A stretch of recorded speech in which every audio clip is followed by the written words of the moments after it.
राजा बने लालू, हालात बेकाबू। 24-25 के चुनाव में दिखेगा विपक्ष का जादू। तेजस्वी भी नहीं कम, नीतीश में भी भरपूर दम।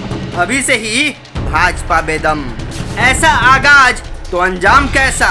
बीजेपी बोली पद पावर है पैसा, लेकिन इस बार जैसे को तैसा। लालू को एक दशक पहले जिन्होंने देखा या सुना होगा, उन्हें अब लालू की सूखी काया और धीमी आवाज जरूर निराश करती होगी, लेकिन यह तो मानना ही पड़ेगा कि उनका जलवा अब भी बरकरार है। पटना आए लालू को देखने के लिए जिस तरह आरजेडी कार्यकर्ताओं और समर्थकों का हुजूम उमड़ता है, उसे देखकर तो यही लगता है कि एक खास पीढ़ी के लोग तो लालू को अपना आराध्य मानते ही हैं, साथ ही रील्स और सोशल मीडिया वाली नई पीढ़ी भी लालू की दीवानी है। अभी लालू अपने हाव भाव, बोली और अंदाज से सामान्य जन तो दूर, बड़े बड़े सियासी नेताओं को पल भर में आकर्षित कर लेते हैं। चुनाव में भी लालू का आकर्षण दिखता है। हालांकि चारा घोटाला में जब से उनकी जेल यात्रा शुरू हुई, लालू ने पार्टी की कमान अघोषित तौर पर अपने छोटे बेटे तेजस्वी यादव को सौंप दी। तेजस्वी ने अपनी सूझबूझ का परिचय दिया। 2015 के विधानसभा चुनाव तक तो लालू का मंत्र काम कर रहा था, लेकिन 2020 में तेजस्वी यादव बिल्कुल अकेले पड़ गए। इसके बावजूद तेजस्वी ने अपनी सूझबूझ से महागठबंधन का ढांचा खड़ा किया, टिकट बंटवारे की मुश्किलें पार की, आखिरकार आरजेडी को सबसे बड़ी पार्टी बनाकर विधानसभा में उतार दिया। वैसे उनकी यह कामयाबी काम नहीं आई। बहुमत के जादुई आंकड़े से मात्र दर्जन भर सीटें ही पीछे छूट गए। तेजस्वी यादव विधानसभा चुनाव की पहली सियासी परीक्षा में पास हो गए।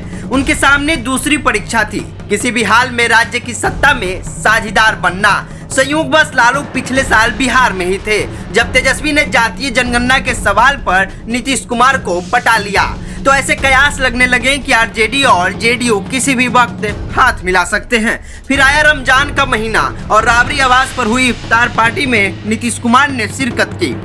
महागठबंधन की सरकार बनने की बुनियाद यहीं पड़ी। साल 2022 की आखिरी तिमाही में तेजस्वी यादव ने यह परीक्षा भी पास कर ली। बिहार में महागठबंधन की सरकार बन गई और नीतीश एनडीए छोड़ महागठबंधन का हिस्सा बन गए। नीतीश कुमार जब महागठबंधन का हिस्सा बने तो उन्हें आरजेडी ने पीएम फेस बताना शुरू किया। नीतीश ने लालू को टास्क दिया कि विपक्ष को एकजुट करने की दिशा में वो आगे बढ़े, खुद पीएम पद के लिए दावेदार बने। नीतीश का सियासी रसूख भी किसी से कम नहीं रहा है। लगातार 18 साल से सीएम और केंद्र में मंत्री रहने के कारण उनके संपर्क भी किसी से कम नहीं है, लेकिन लालू के साथ आकर उन्हें विपक्षी एकता की पहल करने में संकोच हो रहा था।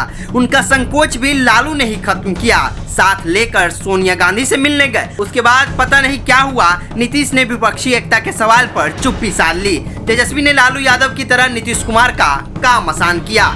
तमिलनाडु के सीएम एमके स्टालिन से उन्होंने संबंध बनाए। आम आदमी पार्टी के नेता और दिल्ली के सीएम अरविंद केजरीवाल से वह मिलने गए। झारखंड के सीएम हेमंत सोरेन से भी संपर्क बढ़ाया।